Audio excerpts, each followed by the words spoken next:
Sweden में बाबा की कृपा। स्वीडन जाने के लिए मुझे नेपाल जाना था और वहाँ से हवाई उड़ान द्वारा आगे। यह रास्ता काफ़ी खर्चीला है। मेरे पास सीमित पैसे थे। उन पैसों से केवल एक तरफा का ही टिकट खरीदा जा सकता था। इस आशा में कि इस बीच स्वीडन से पैसे आ जाएंगे, मैंने नेपाल से होते हुए डेनमार्क के लिए एक तरफा का टिकट खरीद लिया। स्वीडन के लिए कोई सीधी उड़ान सेवा उपलब्ध नहीं थी। उत्तरी स्वीडन निवासी एक भाई से मैं मिला।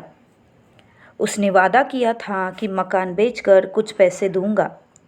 यह जानकर मुझे बड़ी हैरानी हुई कि उसका मकान नहीं बिक सका।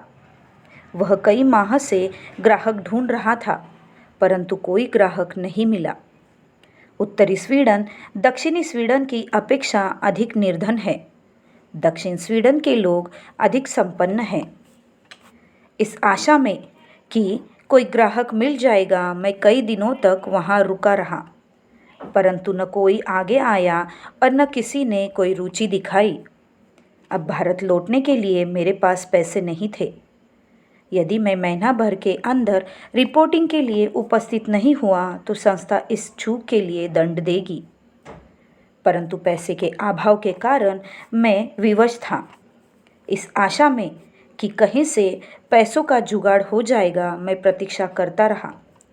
इस प्रकार 2 माह का वक्त गुजर गया।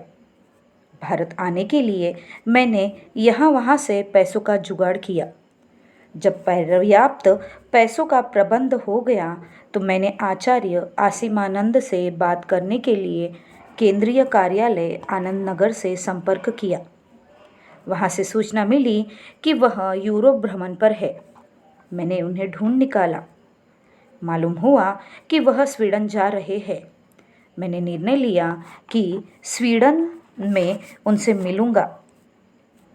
जब दादा से मुलाकात हुई, सर्वप्रथम उन्होंने मुझसे 2 माह तक स्वीडन में पड़े रहने का कारण जानना चाहा। उन्होंने यह भी पूछा कि मैं भारत से स्वीडन क्यों आया। उन्हें कारण तो बताया, परंतु फूल वाली बात छिपा ली। उन्हें मैंने बताया कि पैसों के अभाव में मैं स्वीडन में अटका रह गया था। अब साथ भारत चलूँगा। उन्हें यह जानकर प्रसन्नता हुई। हम दोनों एरोफ्लैट सेवा से भारत आए। जब मैं स्वीडन में था, उस बीच बाबा कृपा की अनुभूति होती रही। प्रतिदिन प्रातः 5 बजे से 8 बजे तक कीर्तन करता था। कीर्तन के बाद लगातार 2-3 घंटा साधना करता था।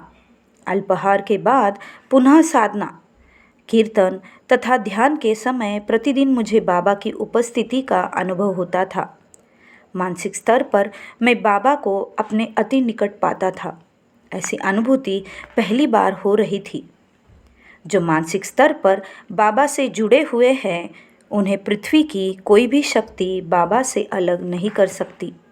मानव समाज एक और अविभाज्य है। इसे बांटने की चेष्टा मत करो।